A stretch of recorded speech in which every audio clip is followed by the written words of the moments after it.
how's it going? It's been a long time since we've spoken.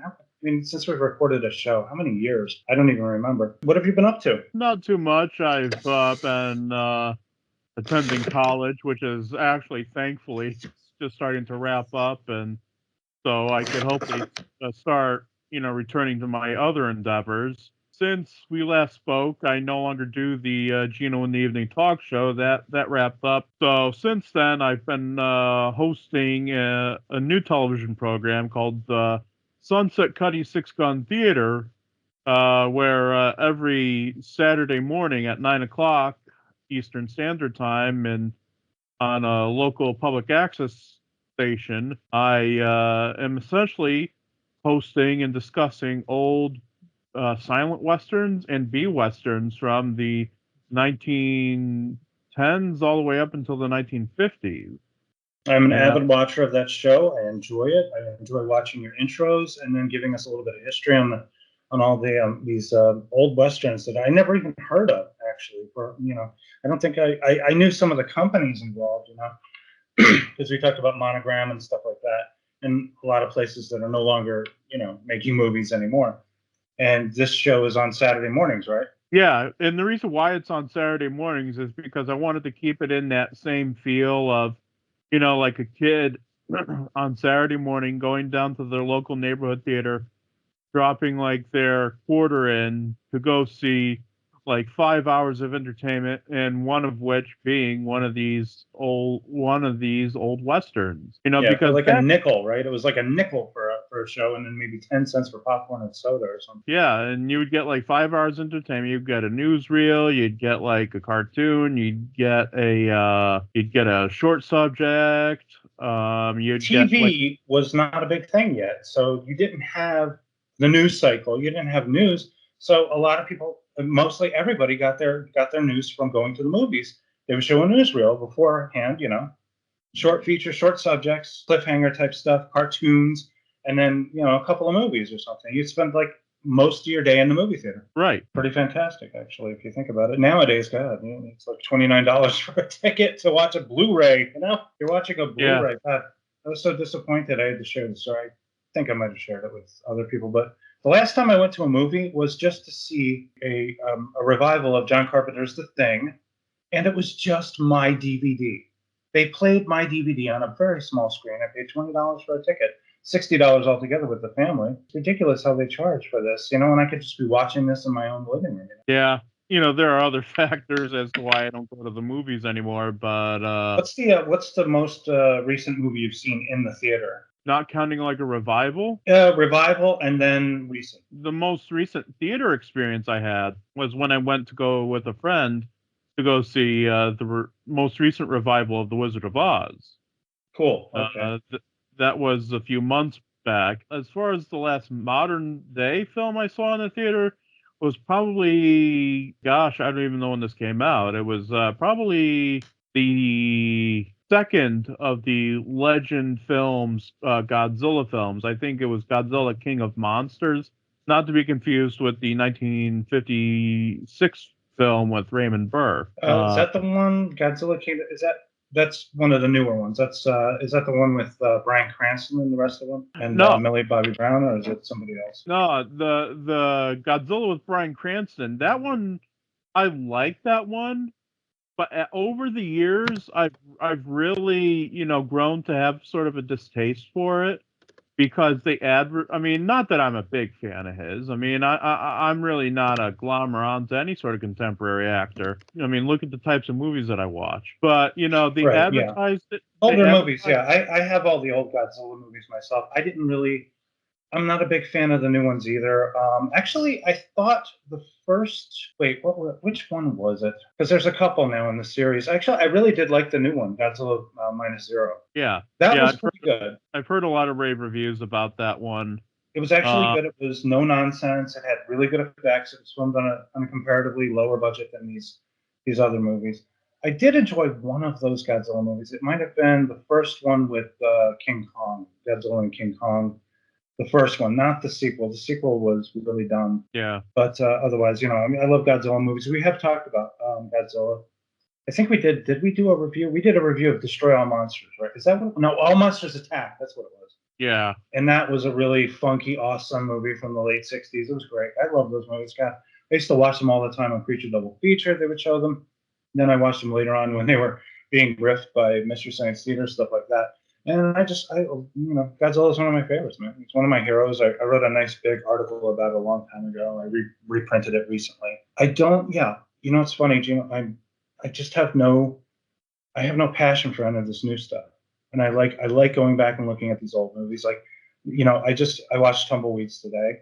This is a movie that if I remember correctly, because you posted a write up about the DVDs that came out with William S. Hart, right? Yeah. And you were disappointed by their quality. So I'm assuming that you looked at the Tumbleweeds DVD and decided to try and give it an HD upscale or restoration. Is that correct? Yeah, I mean, the fact of the matter is that Tumbleweeds is a film within the public domain, and this is going to be rather convoluted for the most casual listener. But the only version that seems to be circulating is, the film Tumbleweeds was released in 1925 by United Artists. That's right.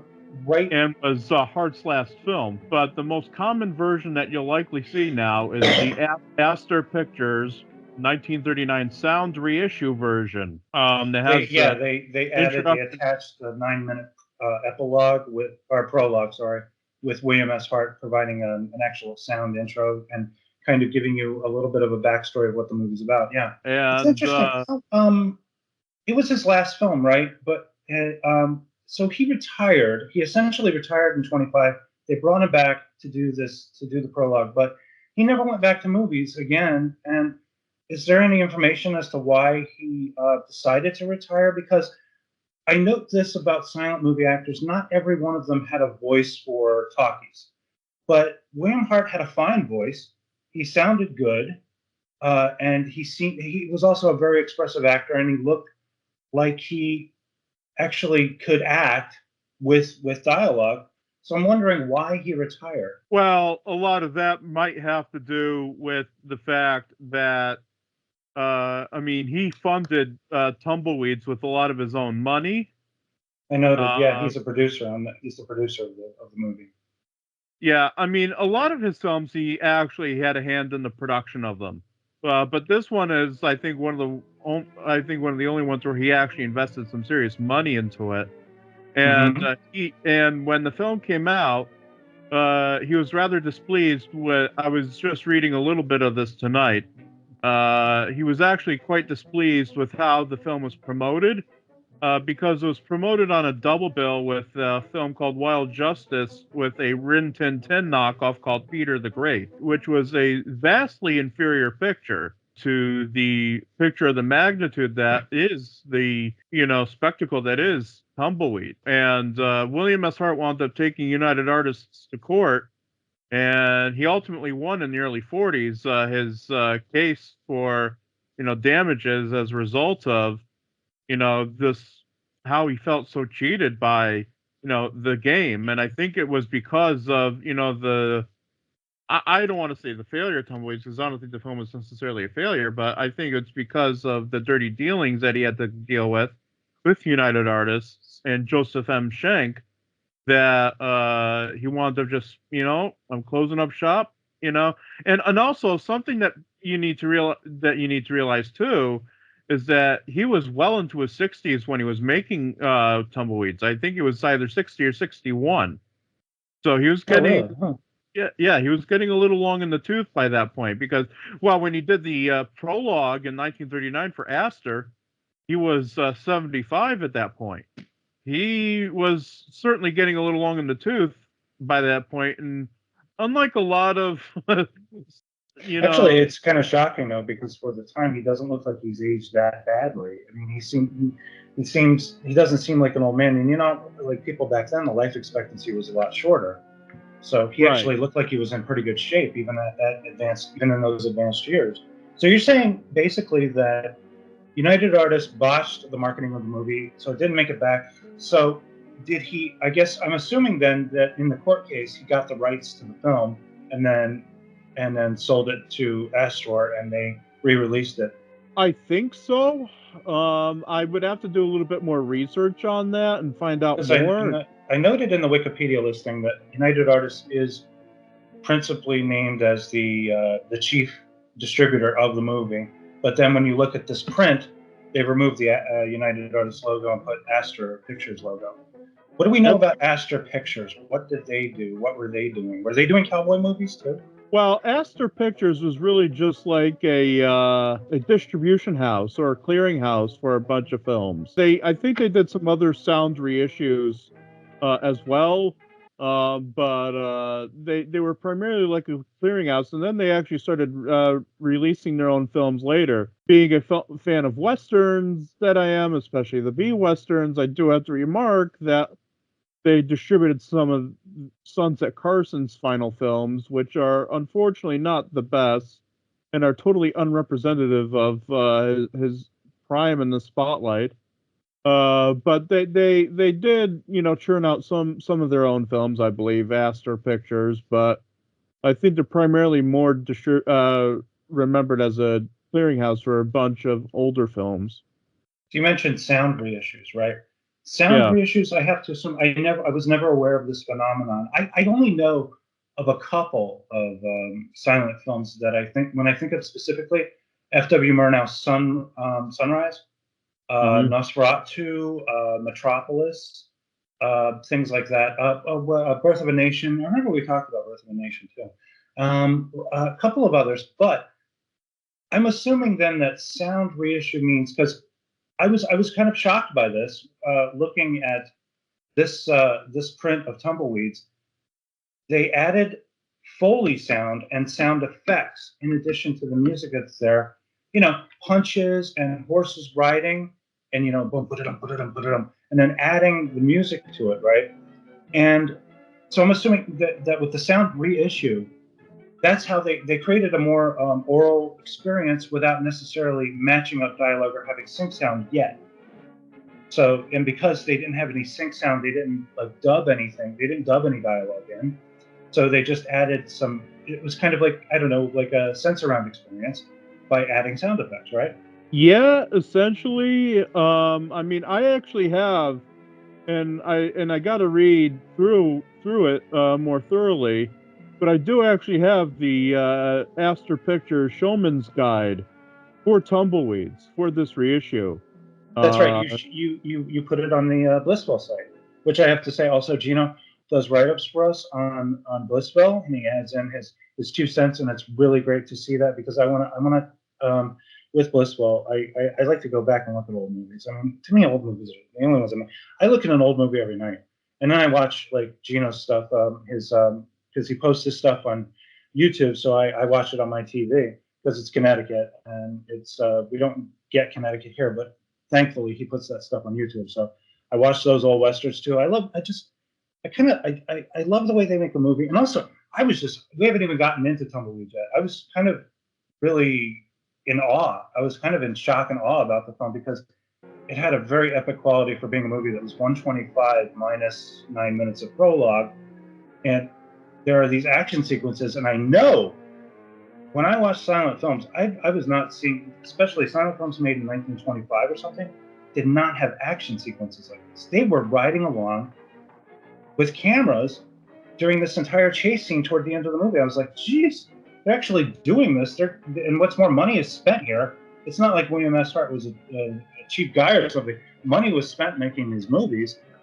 So you definitely, when you're putting your money into it, you definitely want to get it back. And you'd be upset if the company didn't just market it properly. But I mean, it's just really shocking to watch. But we'll talk about the movie in a second. But I did want to ask. So you had taken the DVD and done your own kind of like upscale or restoration, right? well, basically, what I did was I took a variety of sources. I took a few different DVDs that I had in my collection, and I basically put them in a video editing software, NCA video pad, and I had to chop it basically to ribbons in order to sync it properly with the soundtrack. Keen observers of it may even notice that there are some parts of it that are just a little minorly out of sync, like especially noticeable in that prologue, which I Just might yeah, even. the prologue is a little bit, just a little bit off, but you do a very good job of syncing it together. I might even go back and retool that a little bit. It was a labor of love. The story of Tumbleweeds marks one of the greatest epochs of our American history. It tells of the opening of the Cherokee Strip in the year 1889. 1,200 square miles of Cherokee Indian lands on one front, over 200 miles long, were thrown open by our government to those seeking good earth. I took a variety of different DVDs. Like, probably the best transfer on that title at current time is the Image Entertainment disc from 2002, which that is actually just a transfer of the 1975 Paul Killiam restoration of the film, where even that is traced back to the 1939 Astor reissue, because it does have the William S. Hart intro.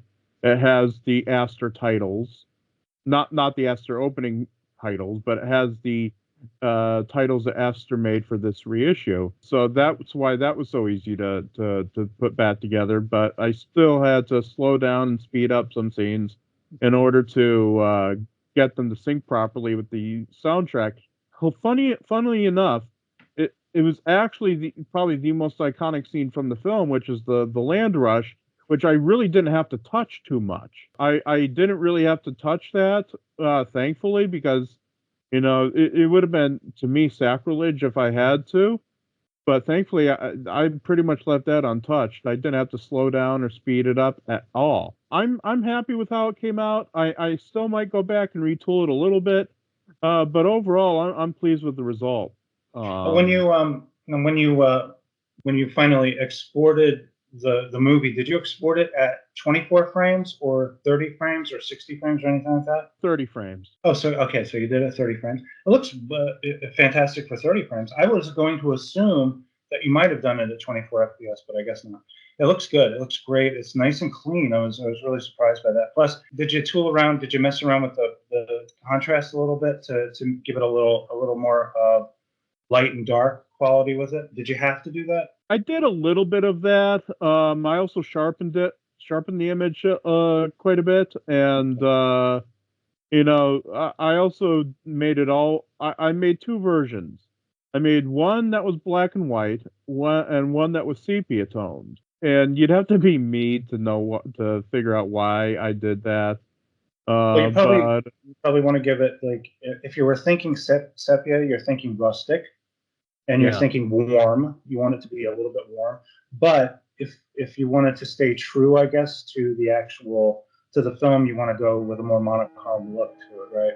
So I guess you prefer the monochrome to the sepia. I could actually watch it both ways. I don't mind watching it either way. And before we get into actually discussing the film and William S. Hart in general, I have to say that hinting was a process used in silent film, especially for relatively inexpensively made silent films. Like, even though it's boasted about now, Nosferatu is essentially a low budget indie movie. And when you watch the film in black and white, you're doing yourself a disservice by doing so, because there are scenes where it's clearly daytime and you see Max Schreck and his vampire guys walking around with his coffin. That's why you have to go back and watch a restored version of that with the proper tints, so that it's there's a blue tint on screen. That must mean it's nighttime. Or that's right. That's right. I was looking at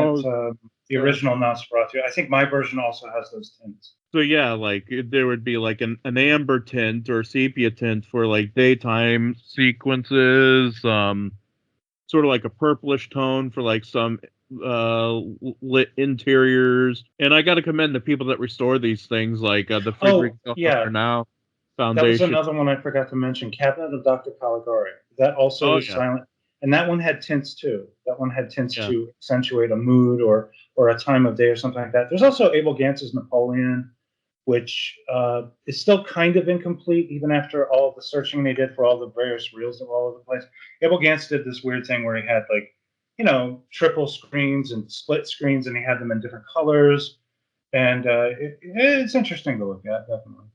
Yeah, the movie kind of goes on a little too long because it's like 3 hours of basic silent movie kind of stuff. But otherwise, it's an interesting movie to watch, Well, at especially as least Coppola put it together. well, at least you could say this. At least it's not greed. Greed was the movie that was like what did he shoot? That was like 12 hours of finished movie, but they cut it down to nothing or something. Yeah, essentially, it was like 8 hours, I believe, but still, Also, Queen like, Kelly, I think, was like that too, right? like, how in the hell did Stroheim, think that people are going to actually sit there for 8 hours? I don't know. And When you think about it, think about today. They're making movies, but they're not movies. They're TV shows. So they take like a 12-hour concept and just chop it into hour-long episodes and make 12 episodes or something like that. Everything's serialized now. Today yeah, you could pull that off. Not back then. Yeah, back then people had shorter attention span. A lot of things happen in Tumbleweeds, and it's like it's an hour and 15 minutes long. So, but you had to do that because movies were a lot shorter back then. I just recently I looked at the original King Kong from 1933 last week, and then I looked at Son of Kong, the very silly sequel that came out the same year. Last night I looked at it, and it's a very silly movie, but again, very very short. These movies are very very short. And then when you consider like what we were talking about, you add in all the newsreels and the short subjects, and you're just doing everything to get people to go to the movies. Then you right. understand why movies were so short back then. Now, I feel like editors don't know how to edit, writers don't know how to write, and directors don't know how to direct anymore. There's no suspense, there's no sustaining of any kind of excitement. It's all just really long movies that go nowhere. You know, it's like I was so excited watching Tumbleweeds because things were happening in it. Exactly. For as much of a masterwork as it is, it's actually very atypical for a Hart film. Like, if you've seen other films within his filmography, you'd know that it's quite an atypical film. And I'm actually going to be starting up a podcast series in the new year called Heart to Heart. Heart to Uh, Heart, that's cute. I like yeah, that. the William S. Hart podcast, where me and some friends, and of course you're invited to review with us as well if you're around. Where we'll be reviewing each of his surviving films and discussing them and everything else. Because really, there's been no deep analysis of his work really done out there. I mean, there's never been any book written about him. I mean, there was a book. I mean, there was his autobiography, which he wrote. There was a book by a guy named Ronald Davis, but from the reviews that I've seen, it's like basically he's a guy who hates what he's writing about. So it's Hmm. like, why bother writing about it? And then there's a book that I'm actually privileged to own. It's called The Complete Films of William S. Hart, a Pictorial Record by Diane Kaiser Kozarski, which was published by Dover in 1980 and has never been reprinted again. But basically, even that book isn't really a analysis of his films. It's basically like you get a plot synopsis, contemporary reviews, a lot of great pictures, and that's it. Everybody always talks about, ooh, Buster Keaton. Let's talk about Harold Lloyd. Let's talk about Chaplin. Let's talk about this guy. Let's talk about that guy.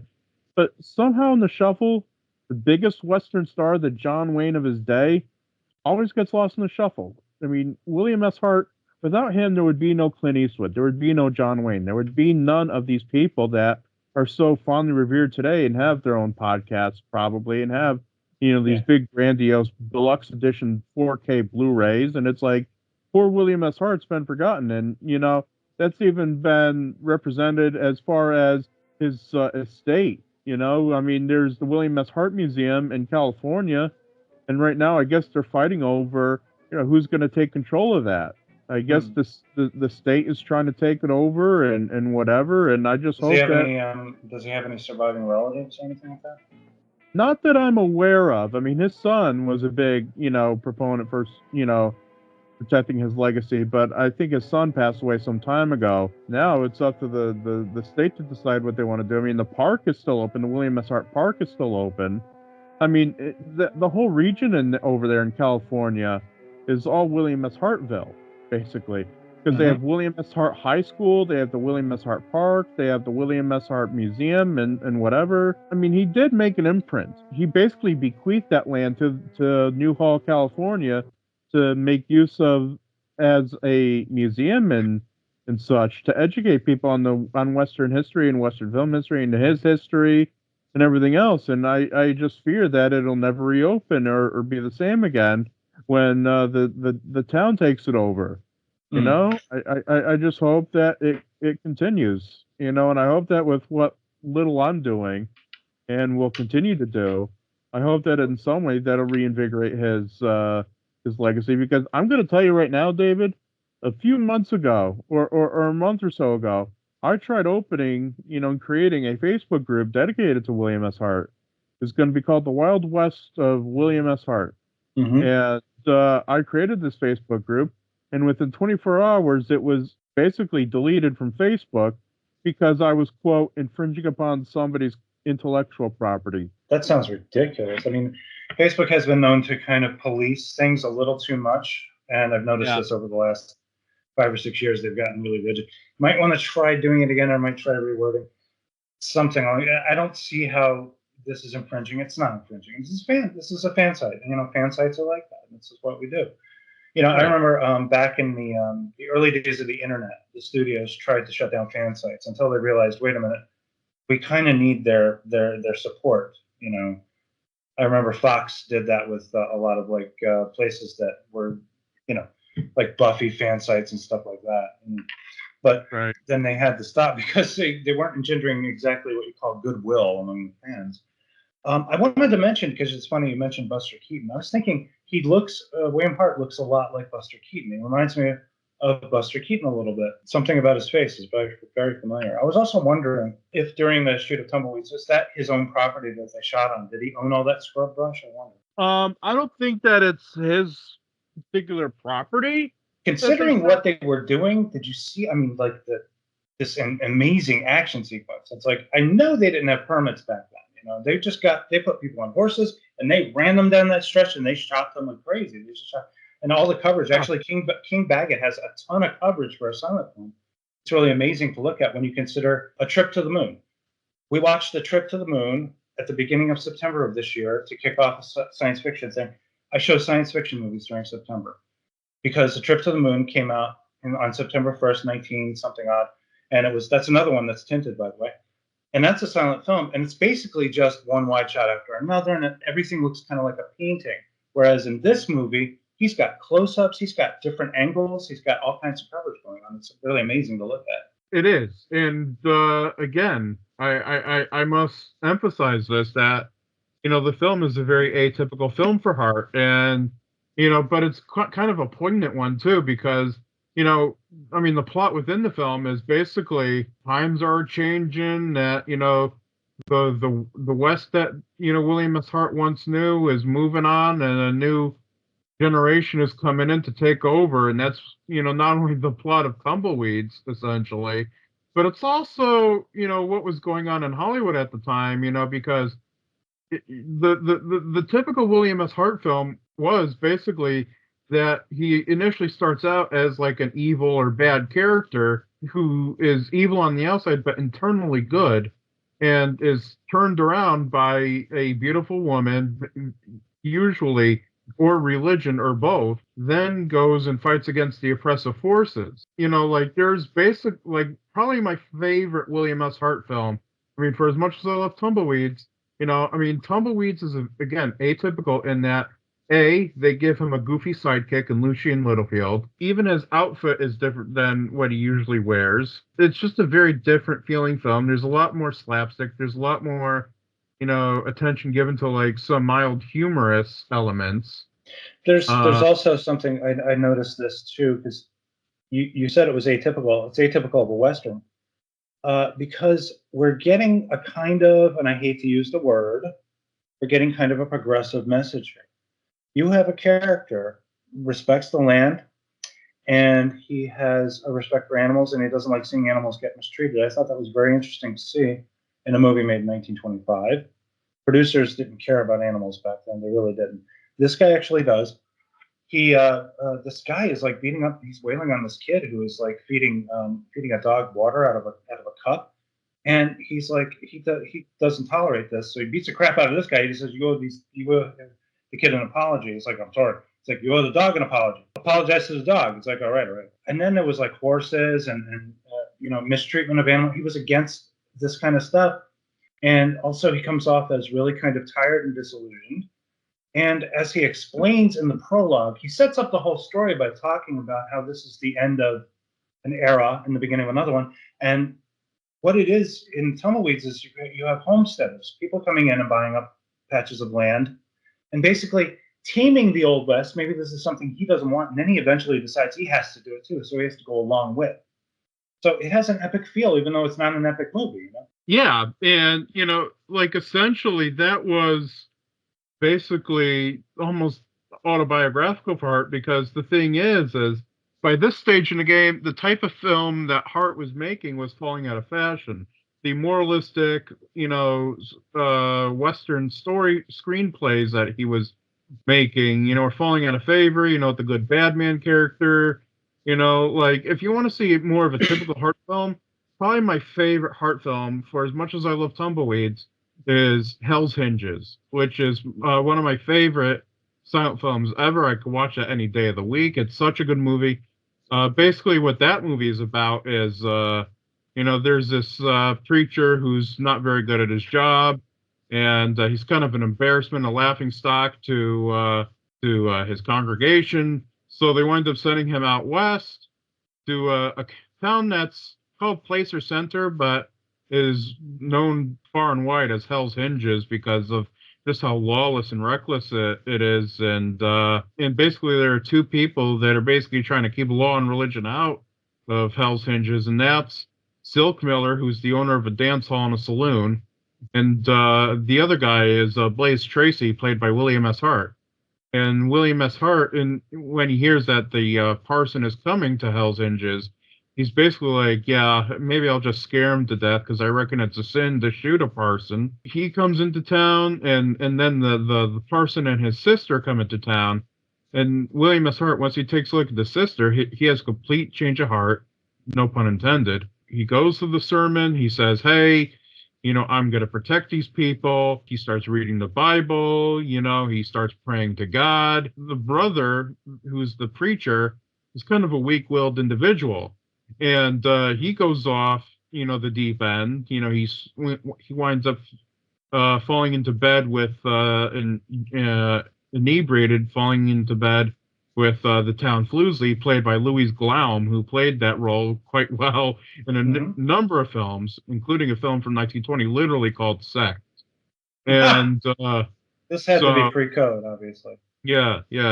Actually, that's interesting. I wanted to point that out. These movies are pre-code, but there is a certain, there's a certain morality to it that the Hays Code would adopt, which is that bad guys are bad, good guys are good, bad guys have to be punished, good guys get the girl if they get the girl or not.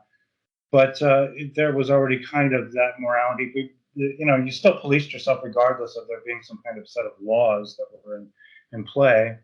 So people truly had to abide by their own beliefs, their own morality.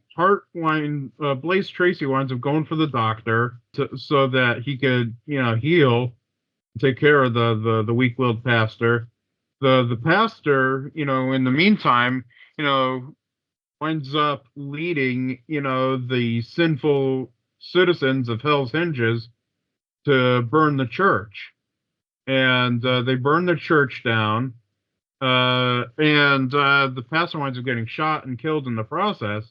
Blaze Tracy comes back, and he sees all this going on, and he basically goes in, both guns blazing, and he shoots up the saloon, and he basically sets the entire town on fire in a very apocalyptic sequence. And a lot of William S. Hart films are like that, where he plays a bad character who turns good, and a lot of them are religious in nature. Like there's one called The Disciple, where he basically plays a character who's a pastor himself and is tested by God. He winds up disavowing God and saying, "Yeah, I don't believe in you, God, anymore. You took my wife away from me, and now you're going to take my kid too." The wife winds up coming back to him, and things, get better from there. But like William S. Hart is probably my favorite silent film personality. My favorites. I could watch him in anything.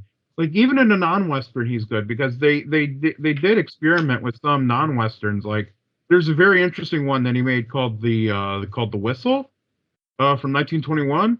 And basically, what that movie's about, it's basically about William S. Hart plays this blue collar guy, and he and his kid both work in this machine factory. And the kid winds up getting killed by an accident in the factory.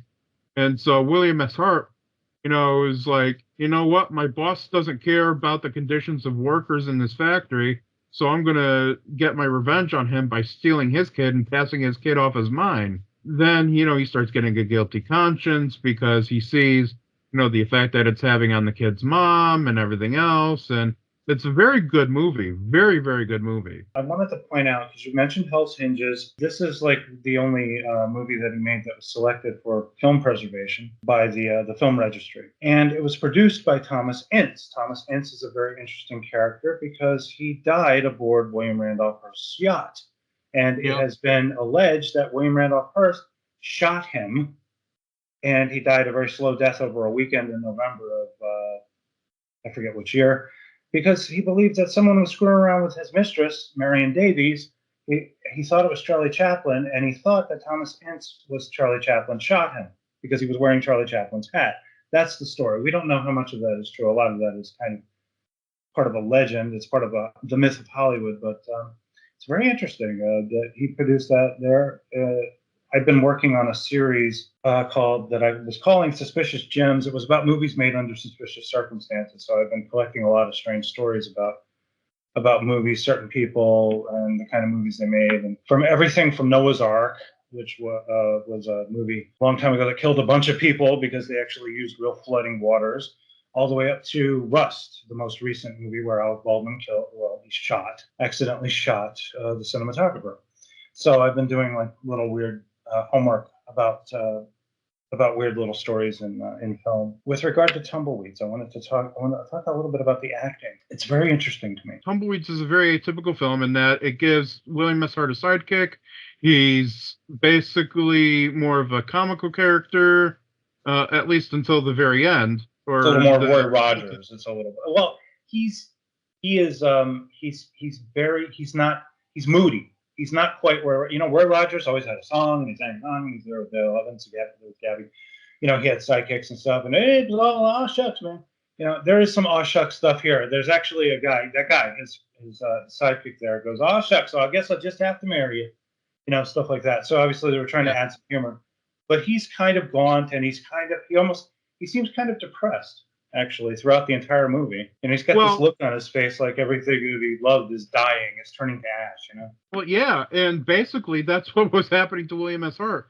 His kind of Western was going out of fashion, and the guys that were coming up were guys like Tom Mix and Ken Maynard and Hoot Gibson and Buck Jones, guys who were wearing more flashier outfits, and they basically had a more romanticized version of the West. And they weren't these morality plays that, Hart was making. They weren't as, for as much as I love Tom Mix, Maynard, and Gibson, they weren't necessarily as compelling as the types of films that Hart was making in the teens and early 20s. And so Hart, I'm guessing, had to evolve with the times and make a film like Tumbleweeds where he does have a sidekick, where he does inject some humor into it, where he does have, even some singing cowboys, even though it's a silent film. I guess he felt the need to get with the times with that. So if your first experience with William S. Hart is Tumbleweeds, I mean, yes, it's a great movie. I will give you that. It's a fantastic film, especially the land rush sequence. But if I were to recommend a film for people to start with William S. Hart, it would have to be Hell's Hinges or a film that he made called The Toll Gate from 1920, which has a very bleak ending. Like it's not really a film that, you think typical Hollywood happy ending. This film does not have a happy ending. He doesn't get the girl at the end. He doesn't get to ride off into the sunset. happily ever after. He basically, it's a very bleak, very downbeat. Nihilistic, ambiguous kind of thing, where nobody wins. Like kind of like maybe you're talking late '60s through the late '70s, the era of the anti-hero, things like that. Yeah, And then the '90s was also like that as well. Yeah, you know what's funny? You're mentioning you're talking about the redemption of a character, and I'm thinking Clint Eastwood because that's more my time period. And I'm wondering if there was the inspiration came from William S. Hart movies that we because Clint Eastwood would play a morally ambiguous character, but then he would have to do the right thing, but in a very bloody, violent way. That's just how he made movies. right. I want to talk. I wanted to get into the performance a little bit because we don't really explore silent film acting as much, but you notice there are certain things. There's a formula there for writing of it. There is writing, even if there isn't dialogue. You still have story, and you have to create motivation for your actor. The actors act 90% through their eyes. It's all about the eyes. I've noticed this. It's something that young actors today just are completely incapable of doing. Too much dialogue in a movie can kill it, and I've always liked the silent movie for what it can offer you when you're watching it. You're kind of almost involved in the story because you're helping to create the story in your own mind as you're watching it. Now, when you look at the dialogue, there's very little dialogue that's written. The only time they usually write dialogue is when they're either giving the character motivation, what is the character thinking about, like soap suds. That was something that was interesting. He touches the horse, he tastes what's on his fingers, and he spits it out and it says soap suds. But you don't know what he's saying because you have to see it written down for him to know soap suds. But then there's another thing when someone asks a question. When someone asks a question, that's when we see the dialogue as well. Usually, we don't see dialogue with the answer because the answer is usually an affirmative or a negative, yes or no, and you can see that in the performance. So it's usually questions or revelations tend to be what the dialogue cards are used for in silent film. Right, yeah. And that's why I love the medium of silent films. They're so unique, even though at the time it was just we didn't have the technology. But like nowadays, we look at them in retrospect, and they were actually, I'd even argue that a lot of them are far more artistic than what came after. And how they had to do things. Now, Dave, you're actually a filmmaker. Have you ever considered making a silent film of this sort? Of that sort, not quite. I have thought about making a movie with the least amount of dialogue possible. A lot of people tell me this is not commercial. People like to be told things. They like actors to tell them things in dialogue. It would be really. There have been some examples over the last quarter century, I want to say, of movies that have very little to no dialogue, and even longer, maybe 50 years too. You could probably go that far. I would love to see a movie that is almost completely silent. Actually, it's funny because I was watching last night. We watched the Terry Gilliam movie 12 Monkeys, which is based on a short film called La Jetée, which was a French movie made in the '70s, and it had no dialogue. It was just music basically and images. And I guess they used the blueprint of La Jetée to make 12 Monkeys. That both movies have very little to do with each other except a final scene that involves a chase in an airport.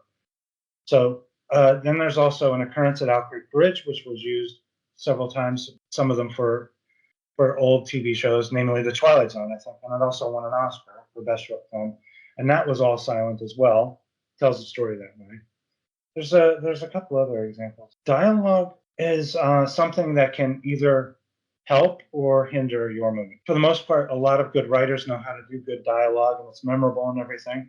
And then a lot of people use it as a crutch to try to explain their method of storytelling. That seems to be the biggest problem nowadays. So it's much more of a challenge. I mean, it's incredible that you put all these pieces together and you make a film. And what's more, that whole long chase scene at the end of this movie is still impressive in 2024. It's still impressive because it looks incredibly dangerous. They're like right there. There's nothing CGI. There's nothing special effects about this. Everything's special effects now. It's really strange. I don't know what you really require is a good actor. You need a good actor to be able to sell a feeling, to sell an emotion, fear, anger, something like that. Surprise, bemusement, joy, lust, love, affection. I hate to sound like one of those horrible old men who think that everything was better in the past, but the thing is, movies are so much better because it required a lot more creativity, and you just weren't able to do everything. So you had to figure out how to improvise, and you had to figure out how to solve problems while you're making the movie. And this is a very well made piece of film. Yeah, again, I mean, besides some of my reservations about it as a William S. Hart film, I still find it to be quite entertaining, and it is a very good film. You could tell that William S. Hart was a guy that loved to make movies. I mean, you could tell that from his prologue. He was a Shakespearean actor. I mean, he, was very close with Wyatt Earp and Bat Masterson, and owned a pair of Billy the Kid sharpshooters. He actually knew these people. He actually knew these people, right? Right. And too, he's a New Yorker. He's actually from Newburgh, and I know Newburgh, the town, because Newburgh is now considered the crime capital of New York State outside of New York City. It's really gone downhill. Oh, wow. It's interesting. And I guess he moved out west the way films moved out west, although they were making films on the East Coast. I'm reminded of that Peter Bogdanovich movie, Nickelodeon, where they were making silent films and stuff. And then you go from silent films to becoming a major studio, making a whole bunch of films and stuff, and moving out west because I forgot they wanted to avoid unions or something. Is that what it was? I forget. But a lot of these movies that were made back then were made by people with an enormous amount of experience in other categories too, like radio. There's also radio. There's stage, Broadway shows and stuff like that. There's a lot of musicals and stuff. And you said that Hart was Shakespearean. In a few books, and you could actually find this picture online, there's actually a picture of him as Masala, an early production of Ben-Hur. Yeah, very good actor. Very good actor. I love William S. Hart. Again, it also says here that after he retired, he became a writer. I mean, he started publishing, writing stories and stuff like that. Yeah, he has a few books out there that you could find on eBay, including his autobiography, My Life East and West, which I highly recommend people picking up if you could find a good copy of it, affordable. But yeah, I mean, this is a guy that loved to make movies. He loved to make westerns, especially. And he wanted to show people the West that he grew up with, because he didn't grow up like normal kids. I mean, yeah, he was born in New York, but he basically grew up with Native American children, and everything else. I mean, he knew Indian language and everything else, and he exhibits a little bit of that in Tumbleweeds. His other films are a little controversial now because of how the Indians are portrayed, but he actually made sure that the Indians were paid very well, and made sure that they always got jobs and everything else, and were treated very well on set, because he was good friends with these people, much like fellow cowboy star Tim McCoy, who always made sure that the Indian stars were treated very well in his films. I mean, on the outset, people look at these films and they could criticize and say, "Oh, look at how the white people are treating the Indians," but you got to study the behind the scenes inner workings of this and realize that, that might be going on, but in all reality, these guys are actually being treated quite well off set. It gets back to the whole thing that Hetty McDaniel once said, that I'd rather be paid to play a maid than actually be a maid. You know what I mean? Yeah, absolutely. I understand that. Yeah. So where can we find your stuff? I know you have a blog spot, and also you do some occasional stuff for Blissville and all that. And you did some stuff with VHS Rewind. Tell us what you're up to. As soon as when I leave college, which is thankfully soon, I'm looking to get back into production of my television series, Six Gun Theater. I'm looking to, write some scripts for that and everything else. I'm also looking to start reviewing these films on in podcast form on the podcast Heart to Heart, which hopefully we're going to start in the new year. Also looking to start writing again for Blazing Justice, which is my blog spot for Western film reviews. I've written there for quite some time, and I have to get back into that. Oh, what are you studying? What are you studying in college? What do you want to be? What do you want to do? What do you want to be when you grow up? Film and video, essentially. I'm in a digital media class and an English composition class, which I'm sort of semi-struggling in both, but I'm trying my best to, because now I only have like 3 more classes, so I got to make sure that I use my time wisely. Trying to do that. I'm going to go back in the fall, though. I'm not going back for the winter semester. I just can't do that. But it should be fun to get back into the production mindset and everything else and get everything over there situated at the studio. Because after this Saturday, I have no more new episodes, so they'll be in reruns until we can get production underway. Okay. All right. I want to thank you, Geno, and I want to come back. I want to talk some more about some other stuff too. I also wanted to talk about the Mr. Wong stuff because I've been watching that and really digging it. I like those Mr. Wong movies, and they recently just came out with a Blu-ray release of those. I'm not sure if they're public domain though, but they were pretty awesome actually. I really like them. So everybody, thanks for listening. Awkward ending. Can't figure out how to end this. Thank you. Good night. All right.